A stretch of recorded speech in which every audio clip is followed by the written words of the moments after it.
Assalamualaikum warahmatullahi wabarakatuh. Halo anak-anak, apa kabar kalian hari ini? Mudah-mudahan kalian sehat selalu ya. Bertemu lagi bersama saya Pak Fahmi Fazar dalam mata pelajaran PABP. Sebelum kita mulai belajar, mari terlebih dahulu membaca doa memohon ilmu bermanfaat.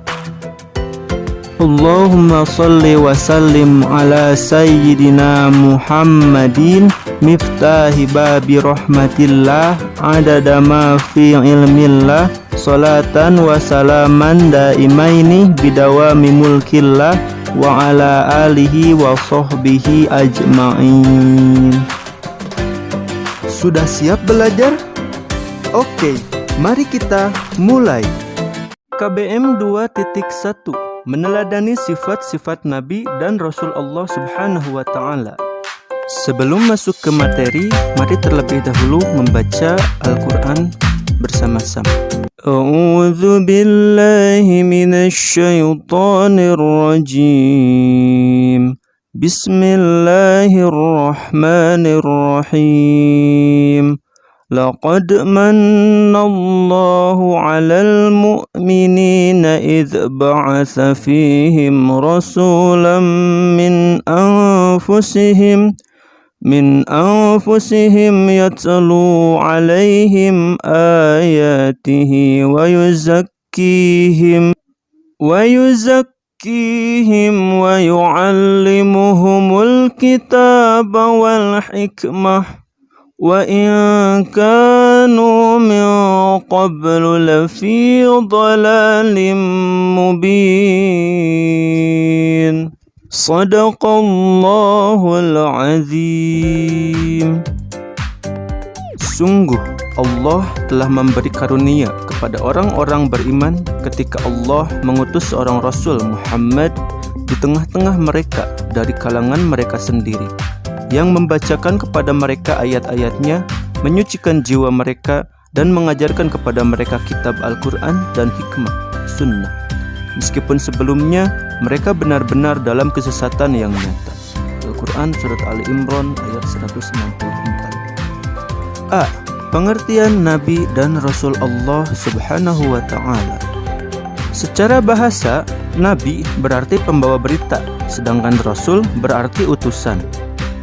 Secara istilah, Nabi adalah seorang laki-laki yang diberi wahyu oleh Allah Subhanahu wa Ta'ala untuk dirinya sendiri, sementara Rasul adalah seorang laki-laki yang diberi wahyu oleh Allah Subhanahu wa Ta'ala untuk dirinya sendiri dan untuk disampaikan kepada umat manusia. Jumlah Nabi dan Rasul sangat banyak. Dalam surat Yunus ayat 47 dijelaskan bahwa kepada setiap umat diutus seorang Rasul. Sementara dalam surat Fatir ayat 24 dijelaskan bahwa tidak ada satu umat pun yang tidak memiliki Rasul. Ada sebuah riwayat dari Ibnu Hibban yang bersumber dari pertanyaan Abu Dzar Al-Ghifari kepada Rasulullah Muhammad SAW yang menyatakan bahwa jumlah Nabi ada 124.000 sementara jumlah Rasul ada 313. B. Sifat wajib bagi Nabi dan Rasul. Sifat wajib bagi Rasul ada 4, yaitu 1. Siddiq, 2. Amanah, 3. Tabligh, 4. Fatonah. Pertama, Siddiq, artinya benar. Maksudnya adalah para Rasul selalu berkata benar, baik benar dalam menyampaikan wahyu yang bersumber dari Allah Subhanahu wa Ta'ala maupun benar dalam perkataan-perkataan yang berhubungan dengan persoalan keduniaan. Kedua, amanah, yang berarti terpercaya. Maksudnya adalah para Rasul senantiasa menjalankan tugas kenabiannya sesuai dengan tugas yang diberikan Allah Subhanahu wa Ta'ala kepadanya. Demi terlaksananya tugas itu, mereka selalu menjaga jiwa dan raganya dari perbuatan-perbuatan dosa sehingga kepercayaan umat manusia terhadap dirinya senantiasa terjaga.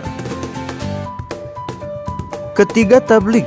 Tabligh artinya menyampaikan. Maksudnya berarti para Rasul senantiasa menyampaikan wahyu kepada umat manusia, baik berupa pengetahuan, pedoman, maupun syariat, serta risalah kenabian yang lain. Mereka menyampaikan semua wahyu yang menjadi tugas dan tanggung jawabnya. Tidak ada satu huruf pun yang disembunyikan. Keempat, fatonah, yang artinya cerdas. Maksudnya, para rasul memiliki kecerdasan dalam menjalankan tugas dan tanggung jawab sebagai seorang rasul.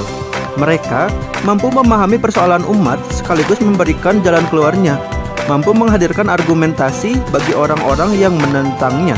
Mereka juga mampu menanamkan kebenaran ke dalam hati orang-orang yang masih ragu kepadanya. C. Sifat mustahil bagi Nabi dan Rasul. Sifat mustahil merupakan kebalikan atau lawan dari sifat wajib bagi para rasul, yaitu kizib, khianat, kitman, dan baladah. Pertama, kizib.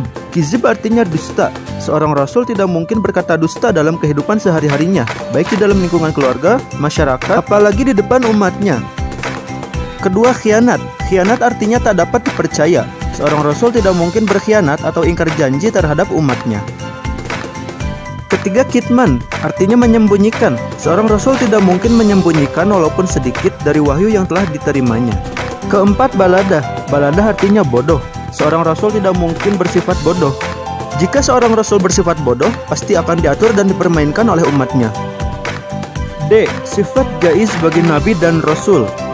Sifat jaiz adalah aradul basyariyah, artinya sifat kemanusiaan, yaitu bersifat dan berperilaku sebagaimana kebiasaan manusia pada umumnya, seperti makan, minum, haus, lapar, letih, sakit, lelah, mengantuk, tidur, menikah, dan lain sebagainya. Waktunya nugas. Alhamdulillah anak-anak, setelah pematerian kita lanjut ke mengerjakan tugas KBM 2.1. Tugas ini berlaku untuk siswa sesi 1 dan 2 di minggu yang sama. Jadi silahkan tulis secara lengkap dari nomor 1 sampai 4 di buku tulis kalian. Alhamdulillah, seluruh materi telah selesai kita bahas. Mari kita akhiri pembelajaran hari ini dengan membaca doa bersama-sama. Allahumma inni istauda'tuka ma qara'tuhu ma sami'tuhu fardudhu ilayya inda hajati ilaih. Subhana rabbika rabbil izzati amma yasifun wassalamun alal mursalin walhamdulillahi rabbil alamin. Terima kasih telah menonton video ini sampai selesai. Sampai jumpa di pertemuan berikutnya. Assalamualaikum warahmatullahi wabarakatuh.